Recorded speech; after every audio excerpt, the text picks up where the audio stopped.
Ya, assalamualaikum teman-teman. Jadi sebelum Christopher Columbus pergi ke Amerika untuk menemukan benua Amerika, itu dulunya Portugal dan Spanyol masuk ke dalam wilayah kaum Muslim, di mana pada saat itu Bani Umayyah berhasil menduduki atau menebarkan dakwah Islam sampai ke Spanyol.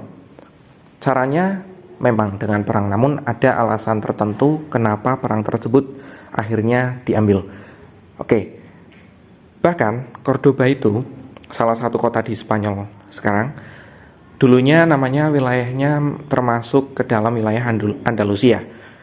Nah, Andalusia ini merupakan pusat peradaban Eropa saat itu, di mana di sana terdapat banyak sastra, keilmuan, dan teknologi maju di sana berkembang dengan sangat pesat. Namun lambat laun ketika pemerintahan Islam Bani Umayyah ini jatuh ke tangan Raja Katolik lagi, mereka mengalami kemunduran karena peradaban yang sudah dibangun itu ada beberapa yang dihancurkan, dihilangkan, dan sebagainya. Apa yang terjadi saat itu? Ketika itu pemerintahan Bani Umayyah ditaklukkan, seluruh umat muslim yang masih ada di situ, yang masih mau tinggal di situ, harus dikonversi agamanya menjadi Katolik, atau mereka memilih untuk meninggalkan tempat tersebut tanpa anak-anak mereka, atau pilihan yang lain adalah mereka dibunuh. Jadi mau tidak mau, mayoritas dari mereka akan memilih untuk konversi ke agama Katolik lagi. Tidak jarang sebagian dari mereka juga menjadi tawanan atau disiksa gitu.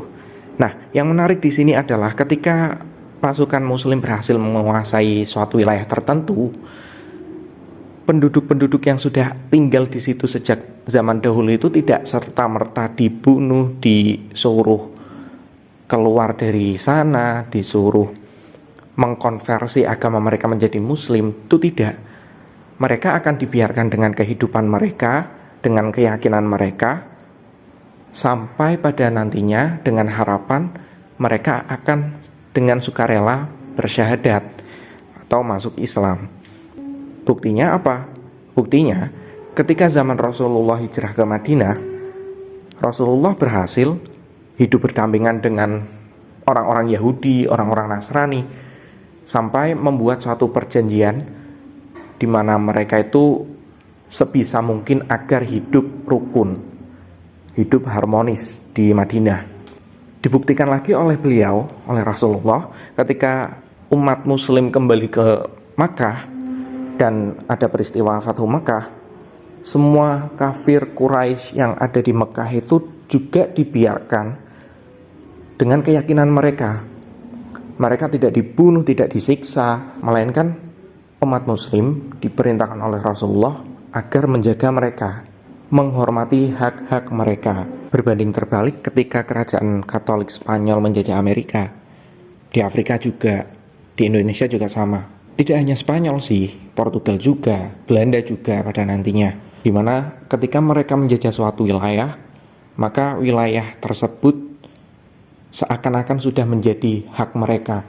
Bahkan orang-orang yang ada di situ juga seakan-akan sudah menjadi milik mereka. Kalau tidak mau manut berarti dibunuh. Hal ini terjadi ketika mereka sampai di Amerika.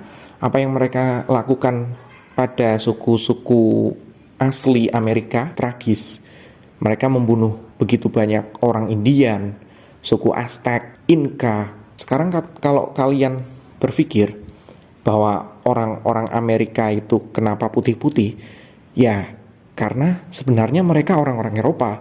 Orang-orang Amerika yang asli itu yang kurang lebih kayak kita, sawo mateng gitu. Nah, karena banyak yang dibunuh, itu ya akhirnya mereka kehilangan tanah kelahirannya. Maka kekejaman mereka terhadap suku-suku di Amerika ini menjadi bukti bagaimana karakter dan tujuan hidup mereka. Hal ini tidak semata-mata muncul begitu saja. Kalau boleh ditelisik, tentunya ada peran Paus Alexander ke-6, di mana dia memberikan kewenangan, memberikan kehendak kepada Spanyol dan Portugal untuk melaksanakan misi 3G, Gold, glory, dan gospel.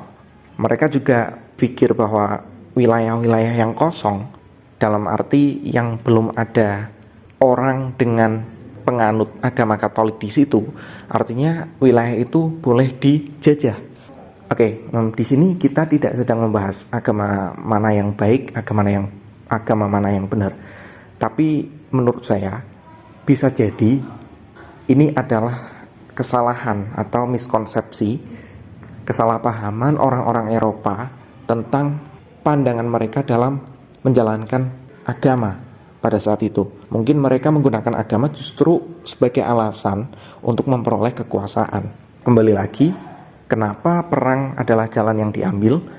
Ya, salah satu alasannya adalah konteks zaman pada saat itu. Populernya itu caranya ya dengan perang untuk memperoleh sebuah kekuasaan, untuk menyebarkan agama. Hal ini juga diakui oleh beberapa jurnal dan majalah-majalah tertentu, seperti yang dikatakan atau yang ditulis di Nat Geo ini mengungkapkan bahwa secara signifikan bagaimanapun perjanjian Tordesillas benar-benar mengabaikan jutaan orang yang sudah hidup di Amerika pada saat itu. Perjanjian ini mengklaim bahwa wilayah yang sudah ada raja dengan agama Kristen artinya tidak boleh dijajah. Namun seperti yang kita tahu, pada saat itu agama Kristen memang belum sampai ke Amerika, dan itulah yang menjadi alasan kenapa membunuh penduduk atau suku-suku di Amerika.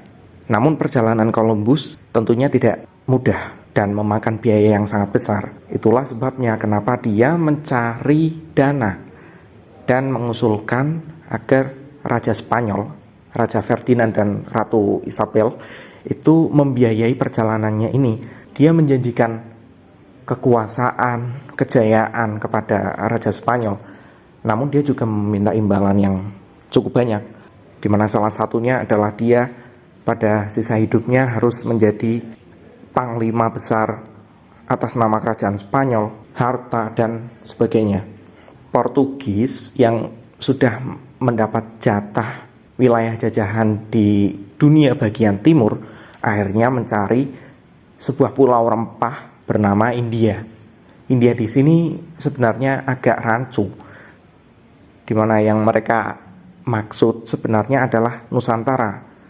Namun karena entah kepopuleran India pada saat itu atau bagaimana, tujuan pertama yang mereka cari adalah India, dan mereka berhasil sampai ke Goa. Namun beberapa tahun setelah mereka tinggal di sana, mereka sadar bahwa India yang dimaksud bukan India yang mereka temukan, dan kemudian mereka melanjutkan perjalanan setelah mendapat kabar bahwa ada pulau rempah di Nusantara. Mereka pergi ke Malaka dan akhirnya sampai di sana. Agak ironis memang, ketika perjalanan mereka menyeberangi laut ke India itu salah satunya diantar oleh Ahmad Ibnu Majid, seorang pemandu pelayaran beragama Muslim dan penemu kompas. Ketika mereka akhirnya berhasil sampai ke Indonesia, ke Nusantara pada saat itu, akhirnya mereka berhasil kembali juga ke Eropa. Dan mulai saat itu, lebih banyak lagi bangsa-bangsa Eropa yang berdatangan untuk mencari pulau rempah.